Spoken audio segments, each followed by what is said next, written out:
Hello friends, कैसे आप सभी लोग। Welcome back to another video. इससे पिछली बार वाले वीडियो में हमने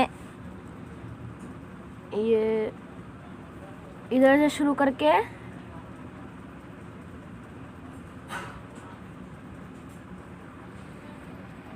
इधर तक पढ़ा था, तो आज हम इसके आगे से पढ़ेंगे। The king turned round and saw a beard man running toward them. राजा ने देखा कि एक बियर्ड मैन, दाढ़ी जिनकी होती है ना, दाढ़ी, उसको बियर्ड कहा जाता है। तो एक बहुत ज़्यादा दाढ़ी थी उस आदमी की, शायद इसलिए कहा था beard man, running toward them, उनकी तरफ दौड़ा आ रहा है। His hand was pressed against his stomach, उसके हाथ जो है वो स्टमक पे थे। For which blood was flowing, जहाँ से खून निकल रहा था। When he reach the king he flinted and fell off the ground, जब वो किंग तक पहुंचा तभी वो नीचे ग्राउंड में गिर गया। The king and the hermit removed the man's clothing and found a large wound in his stomach।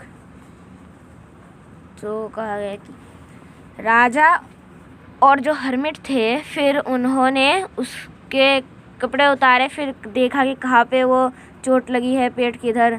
फिर उन्होंने ब्लड को साफ़ किया, उधर रुमाल बांधा और जैसे तैसे करके खून को बंद किया।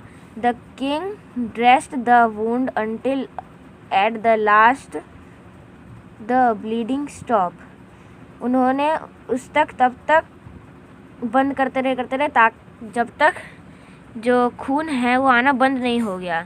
The man felt better and ask for something to drink, जो आदमी था फिर उसको थोड़ा अच्छा लगने लगा, फिर उसने कुछ पीने के लिए मांगा।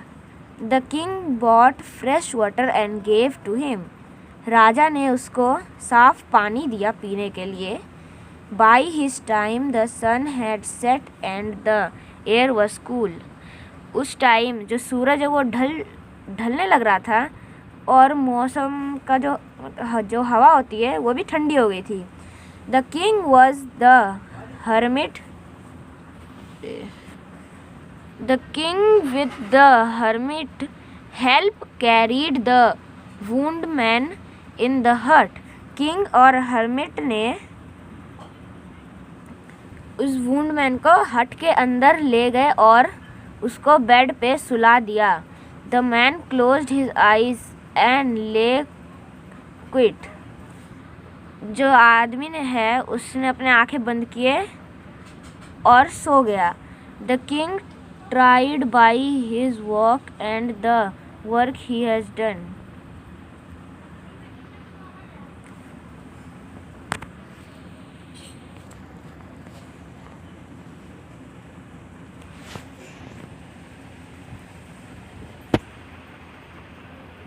ফালতু চলে যাচ্ছে, কেমন বলো তো?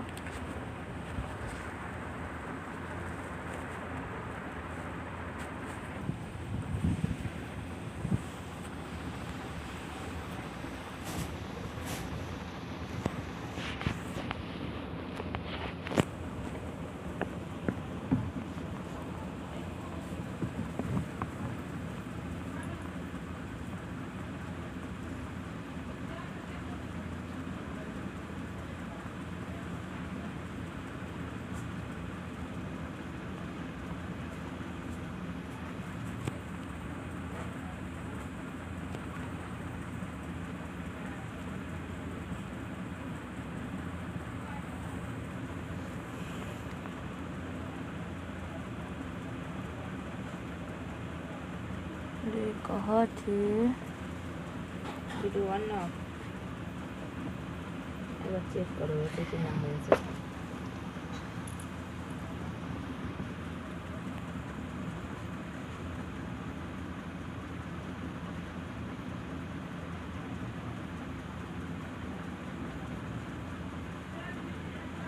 lay down on the floor and slept through the night. और वो नीचे ज़मीन पे सो गए राजा और रात तक के लिए सो गए. When he woke, it was several minutes before he could remember. जब वो उठा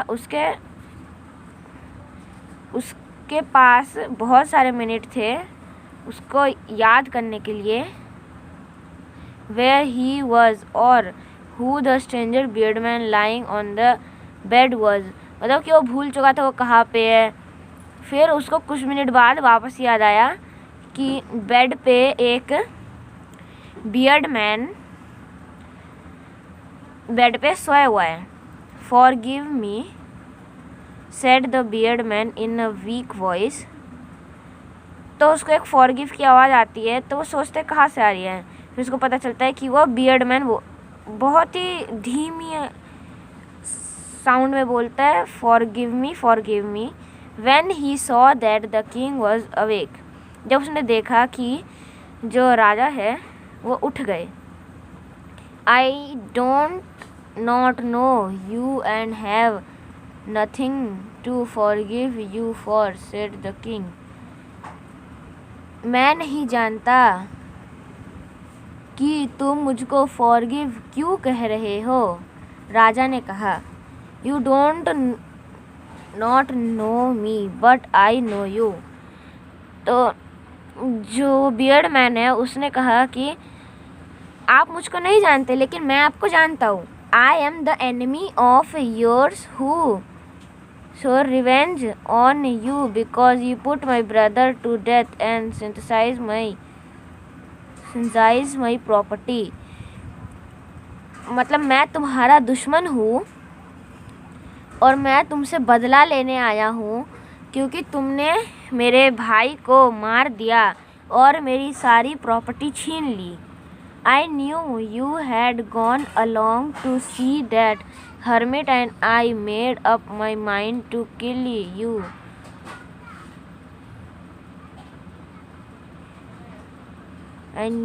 मैं जानता था कि hermit and I मैं made up my mind to kill you.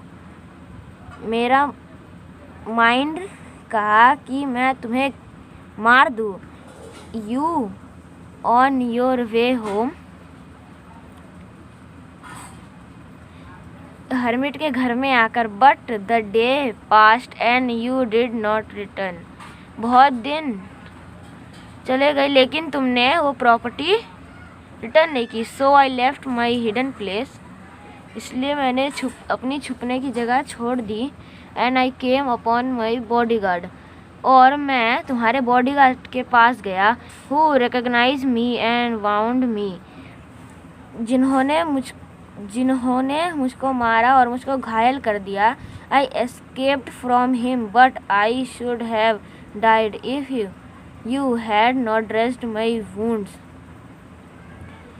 मैं जैसे तैसे कर उधर से भागा और मैं मर जाता अगर तुम मेरे जो जख्म है उसको अगर सही नहीं करते. I wished to kill you. मैंने विश किया था ताकि तुम मर जाओ. and you have saved my life. लेकिन तुमने मेरी लाइफ बचा ली. now if I live. अगर मैं ज़िंदा रहूँगा. I will serve you as your most faithful servant. अगर मैं ज़िंदा हूँ मैं तब तक आपका सर्वेंट बना रहूँगा. बहुत ईमानदार servant. and will order my son to do the same. forgive me. और मेरा बेटा भी आपका सर्वेंट बना रहेगा. मुझको माफ़ कीजिए. the king was very happy to have made peace with his enemy so easily. वो खुश हो गया कि मेरा एक दोस्त जो एनिमी था वो अब मेरा दोस्त बन गया है इतनी आसानी से. and to have won him over a friend. he not forgave him but said he would send his servant and own doctor to look after him. उसके बाद उसने उसको सर्वेंट के पास छोड़ा ताकि वो उसकी देखभाल करे और उसको डॉक्टर के पास भी ले गए। And he promise to give back the man his property, और राजा ने प्रॉमिस किया कि वो उसकी सारी प्रॉपर्टी उसको वापस कर देगा। Leave the wound man, the king went out of the hut and look around the hermit.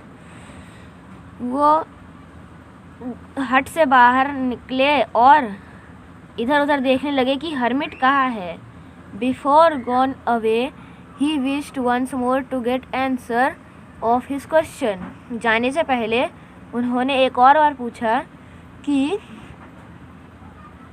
मेरे क्वेश्चन के आंसर आप दोगे। The hermit was on his knee sowing seed in the bed that had been dugged the day before. जो hermit है वो घुटनों पे झुक के बीज बो रहे थे जो कल उन्होंने खोदा था। The king went up to the hermit and said, king hermit के पास गए और कहा, for the last time I beg you to answer my question wise man. King ने हर्मिट से कहा कि ये आखिरी बार मैं आपसे पूछ रहा हूँ, आप मेरे क्वेश्चन का जवाब देंगे या नहीं। वाइज मैन, दिमागदार आदमी। You have already been answered, तुम्हें सब क्वेश्चन के जवाब तो मिल गए हैं। Said the hermit, still bending down to the ground and look up at the king as he stood before him. वो हर्मिट ने कहा, थोड़ा सा टेढ़ा होके कि ग्राउंड में बैठे बैठे उन्होंने सिर ऊपर करके राजा को देखा और इसका आंसर दिया। How have I been answered. राजा ने कहा कि मुझे इन सब का आंसर कैसे मिला। व्हाट डू यू मीन, तुम्हारा क्या मतलब है। डू यू नॉट सी, क्या तुमने नहीं देखा। रिप्लाइड द हर्मिट, हर्मिट ने कहा, if you had not pitied my weakness yet and had not dug this bed for me, अगर तुम मेरी वीकनेस को नहीं देखते तो तुम कल ये गड्ढे नहीं खोदते। You would have gone away, और तुम इधर से चले जाते। Then that man would have attack you and you would have wished my head stay with me, और ये आदमी तुम पे अटैक कर देता और तुम सोचते कि हर्मिट के पास रहना सही रहता। So the most important time was when you were digging the bed, और सबसे इम्पॉर्टेंट टाइम वो था जब तुम गड्ढे खोद रहे थे। And I was the most important man, और मैं सबसे इम्पॉर्टेंट आदमी था। And do me good was your most important business, और मुझसे अच्छे व्यवहार से रहना ही तुम्हारा सबसे मेन काम था।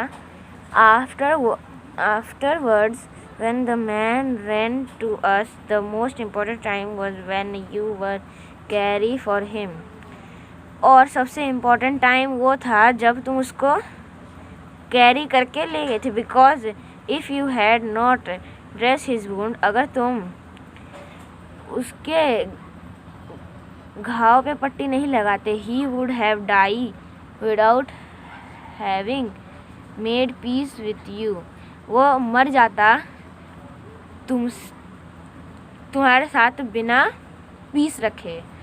मतलब तुमसे वो क्या कहते हैं,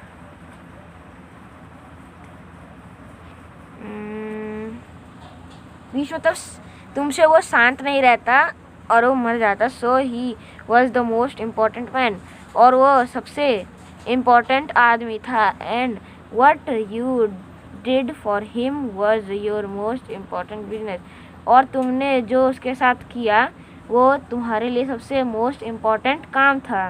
remember then there is only one time that is important and that time is now. और ये हमेशा याद रखना कि सबसे इम्पॉर्टेंट टाइम वो है जो तुम अभी कर रहे हो। It is the most important time because it is the only time we have any power to act.